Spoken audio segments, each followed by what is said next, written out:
Joker 2, villain licik dengan power paling ngeri. Kita mulai dari villain yang sering diremehkan, tapi justru paling berbahaya secara konsep, Joker 2. Pertama kali muncul di Boy Boy Galaxy Arc pertama episode 7. Secara tampilan fisik Joker 2 memang kelihatan biasa saja, bahkan cenderung lemah dibanding villain lain. Tapi jangan salah, kekuatannya nggak main-main. Joker 2 memiliki power sfera cardboard, salah satu kemampuan paling berbahaya di seluruh seri Boy Boy. Apapun yang terkena efek cardboard akan langsung disedot dan dijadikan kartu. Bukan cuma manusia, senjata bahkan kuasa elemental pun bisa jadi korbannya. Ingatkan saat pedang petir Boy Boy pernah ditarik masuk ke dalam kartu? Banyak fans bilang Joker 2 inilah pencetus konsep card Boy Boy, yang sekarang malah jadi iklan dan promo resmi dari Monster.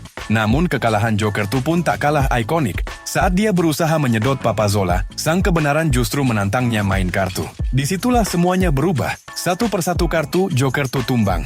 Papazola mengcounter Joker 2 bukan dengan kekuatan, tapi dengan kecerdikan. Pada akhirnya, Joker 2 dikalahkan oleh caranya sendiri. Dia berubah jadi kartu di tangan saudaranya, Bro Dudu. Jelas sudah, counter sejati Joker 2 bukanlah Boy Boy, melainkan pengalaman dan kecerdasan Papazola. Pak Pato, villain biasa yang menjadi ancaman nyata. Selanjutnya adalah Pak Pato, villain utama di Arc Barajo. Dia adalah contoh nyata bagaimana otak dagang yang licik bisa berubah menjadi ancaman satu planet. Awalnya Pak Pato hanyalah pedagang alat mekanik yang frustrasi karena dagangannya tidak laku akibat perang. Prinsipnya sederhana tapi kejam. Kalau alat biasa nggak laku, kenapa nggak jual senjata saja? Dan lebih parah lagi, dia sengaja mengadu domba kedua belah pihak. Senjata utamanya adalah sebuah robot raksasa yang dikendalikan dari dalam. Robot ini punya spesifikasi yang mengerikan, laser api dan es di kedua tangannya, kemampuan menembakkan meteor, hingga bisa berubah jadi roket untuk kabur. Robot ini benar-benar jadi mimpi buruk sampai akhirnya Boy Boy mencapai tahap 3, Nova dan Blizzard. Gabungan kedua senjata ini menciptakan spinner Baraju yang menghasilkan putaran panas beku yang menghancurkan robot tersebut. Namun secara teori, banyak fans berpendapat bahwa counter alami Pak Pato adalah Boy Gentar. Mengapa? Karena Gentar bisa menyerap energi, sedangkan robot Pak Pato sepenuhnya bergantung pada serangan energi. Di babak final pun terbukti Gentar mampu menyedot serangan robot itu. Kalau menurut kamu, apakah Gentar sanggup menang dengan mudah? Jojo, villain perampas jam kuasa. Kalau ngomongin villain yang paling lama bikin ribet, jawabannya jelas, Jojo. Muncul sejak episode 12 di season 2 dan baru benar-benar tamat di season 3. Jojo membuktikan betapa berbahayanya dia saat berhasil merebut jam kuasa milik Ying, Yaya, Gopal, dan Feng.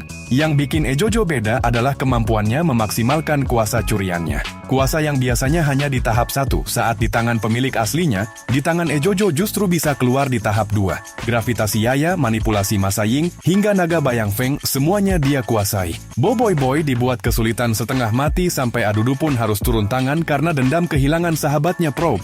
Tapi tahukah kalian, counter sejati Jojo ternyata bukan Boy. Saat Jojo muncul lagi dengan persiapan yang lebih matang, Kapten Kaizo datang dan langsung memberikan pelajaran berharga. Satu tonjokan mentah sudah cukup untuk mengakhiri segalanya. Kadang villain sekuat apapun akan terlihat kecil jika bertemu lawan yang tepat.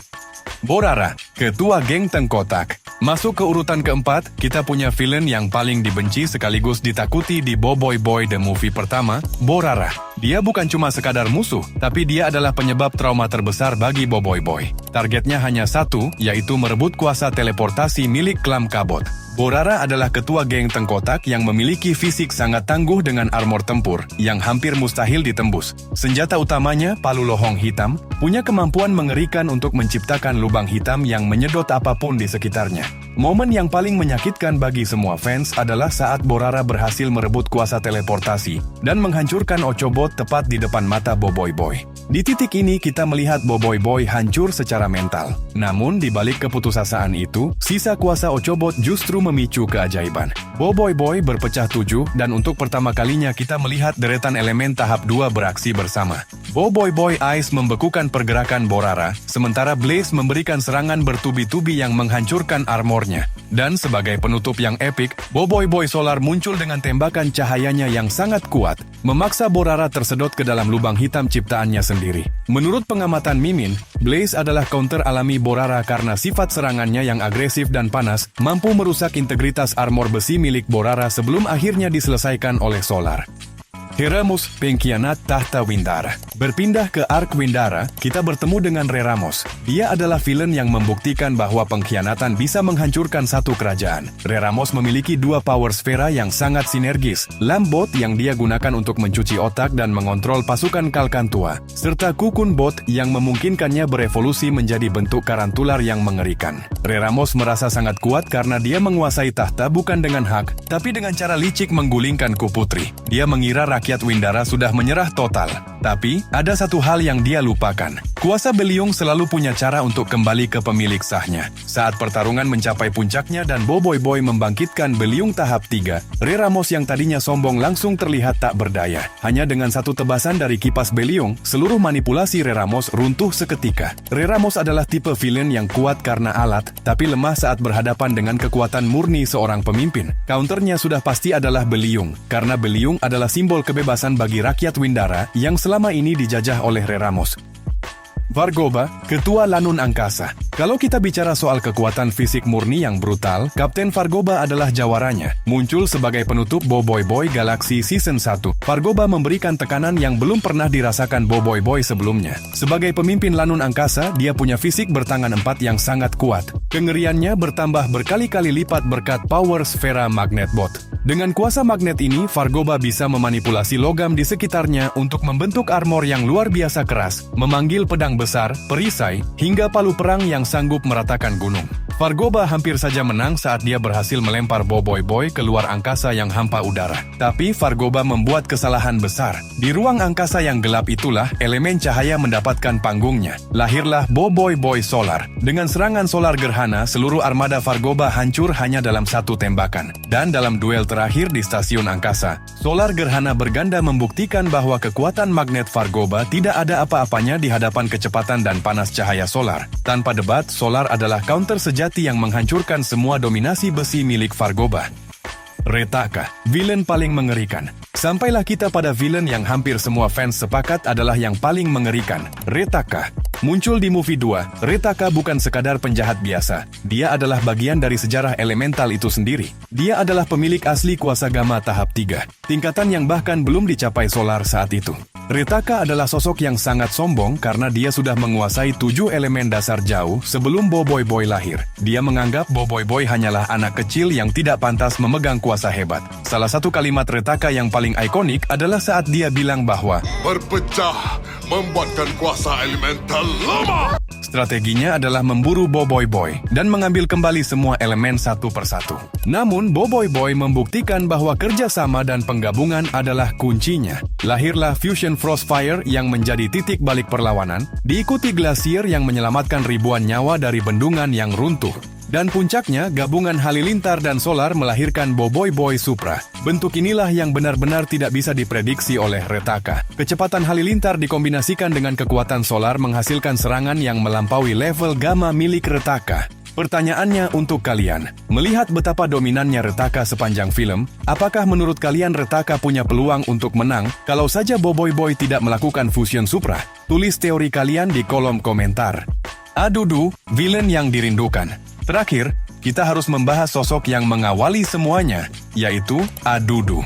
Dia adalah satu-satunya villain dari era awal yang masih bertahan hidup dan berkembang hingga saat ini. Adudu punya perjalanan karakter yang luar biasa. Dari alien yang ingin mencuri coklat, menjadi rival yang dendam, hingga akhirnya menjadi sekutu yang sangat berharga. Di Boboiboy The Movie 2, diperlihatkan, dia mulai berlatih keras di bawah bimbingan Tokasa, menjadikannya petarung tangan kosong yang cukup handal. Momen yang paling mengharukan adalah di Ark Gentar, di mana kita melihat Adudu kembali ke tim Bubadi Bako dan berjuang mati-matian bersama Boboiboy Gentar, Gopal, dan juga Kuali untuk menyelamatkan Ochobot dan Probe dari ancaman raksasa. Adudu membuktikan bahwa dia bukan lagi villain yang hanya ingin menghancurkan, tapi dia adalah karakter yang punya rasa setia kawan yang tinggi. Baju Bubadi Bako yang dipakai Adudu waktu pergi meninggalkan Boboiboy, itu adalah simbol bahwa dia adalah bagian dari tim. Meskipun dia sering menyangkalnya, counter Adudu bukan lagi soal pukulan atau laser, tapi soal ikatan emosional. Dan Boboiboy Gentar adalah representasi paling dekat dari hubungan benci tapi rindu antara Adudu dan Boboiboy. Jadi sebetulnya Adudu itu baik atau jahat ya? Entahlah, kau nilailah sendiri.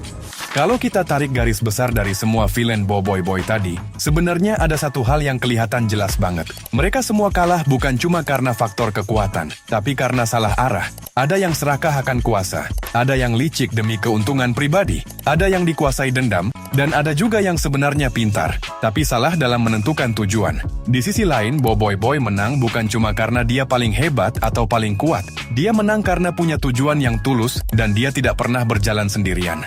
Ini mengingatkan kita pada satu pesan yang sederhana tapi sangat mendalam. Kekuatan tanpa niat yang baik hanya akan merusak diri sendiri. Dalam hidup pun sebenarnya sama saja. Ilmu, jabatan, kecerdasan, hingga kekuatan fisik, kalau tidak dibarengi dengan niat yang lurus, ujung-ujungnya malah akan jadi bumerang bagi kita.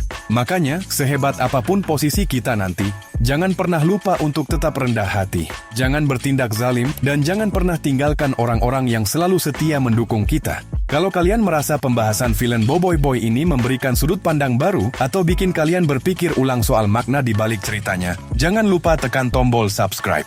Di video selanjutnya kita akan bahas lebih banyak teori liar, villain lain, dan fakta-fakta tersembunyi yang jarang disadari oleh para fans. Dan ingat satu hal terakhir, kadang yang paling berbahaya itu bukan musuh yang kuat, tapi hati yang salah arah.